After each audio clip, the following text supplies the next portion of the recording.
Have you heard about the so-called golden ticket for refugees in the UK? Well, that ticket is being torn up. The UK government is making some of the biggest changes to its asylum system in years, and it's going to affect thousands of lives. Stick around as we break down what this means for refugees, for families, and for the country as a whole. So, what exactly is this golden ticket?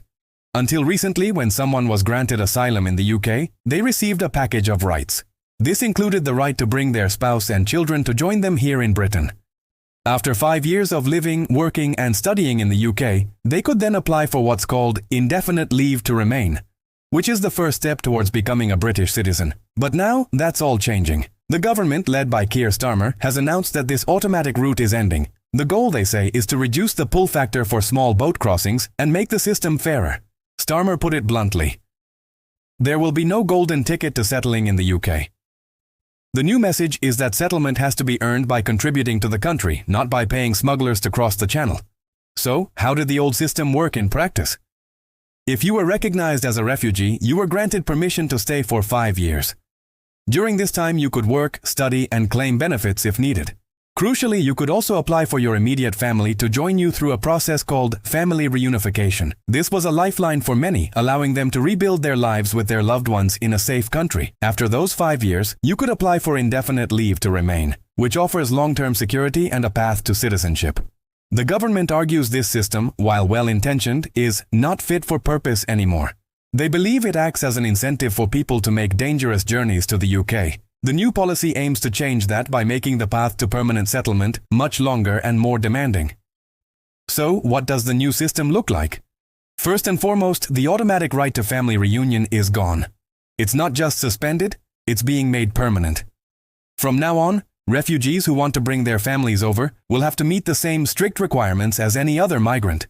This often involves meeting specific income thresholds, which can be incredibly difficult for someone who has just arrived in a new country, fleeing persecution and starting from scratch. Secondly, the 5-year path to settlement is being doubled. Refugees will now have to wait 10 years before they can even apply for indefinite leave to remain. But waiting is only half the battle. There's a whole new set of conditions they'll have to meet. These are being called contribution requirements. To be considered for settlement after a decade, a refugee will need to demonstrate they've been in work and have been making national insurance contributions. They can't have relied on benefits. They'll need to prove they've learned English to a high standard, maintain a spotless criminal record, and show that they've been giving back to their local community, though the specifics of what that means are still a bit vague. As you can imagine, these changes have not been met with universal praise. Refugee advocates are sounding the alarm. Kolbasia Hausu, a director at the charity Freedom from Torture and a refugee himself, shared his concerns with The Guardian.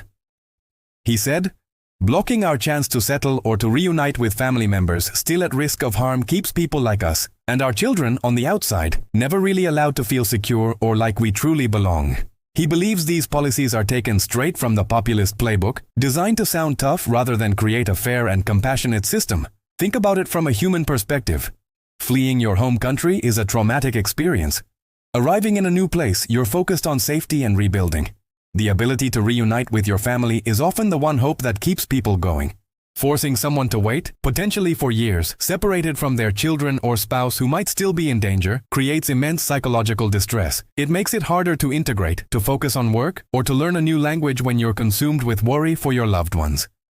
The new rules could create a permanent state of anxiety for many refugee families. Now let's look at the numbers, because they tell a big part of this story. How many people were actually using this golden ticket system? According to data from the University of Oxford's Migration Observatory, family reunion has been a significant part of the UK's asylum system for a while. Between 2010 and 2020, about 30 to 40% of all people granted asylum-related stays in the UK came through the family reunion route. But recently, those numbers have shot up. So, the government sees these rising numbers and connects them to the pull factor for small boat crossings. The logic is that if the UK is seen as a place where you can not only find safety, but also quickly bring your family and settle permanently, it becomes a more attractive destination. By making it harder and longer to achieve these things, they hope to deter people from making the journey in the first place. But critics argue this is a flawed and cruel approach. They say people who cross the channel in small boats are not thinking about settlement rules 10 years down the line. They are fleeing war, persecution, and immediate danger. Their primary motivation is survival. Restricting family reunion and long-term settlement rights doesn't stop the reasons people flee. It just punishes them once they get here. Furthermore, making it harder for refugees to integrate could have negative consequences for society as a whole.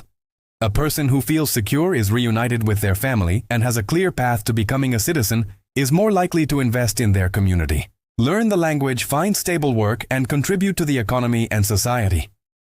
Someone left in a decade-long limbo, separated from their family, and constantly worried about their status may struggle to do any of those things. It creates a two-tiered system, where some residents are never allowed to fully belong.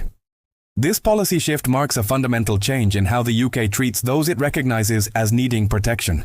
The focus is shifting from integration and family unity to deterrence and contribution-based settlement. The debate really comes down to two different views of the asylum system. Is its primary purpose to provide a safe haven and a chance for a new life for those fleeing persecution? Or is it a tool to be managed and controlled, with the main goal of reducing the number of people arriving on UK shores? The government is betting that these tough new rules will achieve its aim of stopping the boats. But refugee charities and human rights lawyers argue that the real-world cost will be measured in separated families and lives lived in perpetual uncertainty, without actually solving the root causes that force people to seek asylum in the first place. This is a complex and emotionally charged issue, and these new policies will undoubtedly be challenged in the courts and debated fiercely in the months and years to come.